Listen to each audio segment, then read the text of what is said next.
நம்ம Chennai fans cricket fans அப்படின்னு ஒரு வீடியோ மட்டும் கண்டிப்பா பார்த்து வந்துருங்க. பத்திரானான்னு ஒருத்தர் டீம்ல இருந்தான்ல, அவன் இப்ப எங்க இருக்கான்? ஏன் சிஎஸ்கேல இல்ல? இவனாலதான் துரத்துனீங்களே. நம்ம பத்திரனா விட்டது காரணம் வந்து ரோமாரியஸ் அப்படின்ட்டு அப்படின்னு சொல்லி வந்து சொல்லாப்ல. இதுக்காக நம்ம பத்திரனா விட்டோம் அப்படின்னு சொல்லி உங்களுக்கு புரிய வச்சா இந்த மாதிரி கூட்டத்துக்கு புரிய போறதே இல்ல. இதுக்கு முன்னாடி கிரிக்கெட் ஃபேன்ஸ் நம்ம சிஎஸ்கே ஃபேன்ஸ் நம்ம ஐடியா கண்டிப்பா ஃபாலோ மட்டும் பண்ணிக்கோங்க. இந்த மாதிரி ஆளுக்கு அவரே மாதிரி ஒரு ரிப்ளை கொடுத்தது அவங்களுக்கு புரியும். ஆர்சிபி டீம்ல குயிக் பவுலர்னு ஒரு பவுலர் இருந்தாரு. அவர் ஏன் இப்ப ஆர்சிபி டீமுக்காக பவுலிங் போட மாட்டாருன்னு உங்களுக்கு தெரியுமா?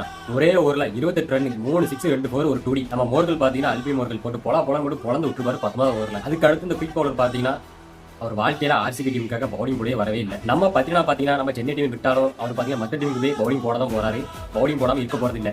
ஆனா அந்த குயிக் பவுலர் பாத்தீங்கன்னா அவரோட வாழ்க்கையில ஆர்சிபி டீமுக்காக பவுலிங்கே போட போறது இல்ல.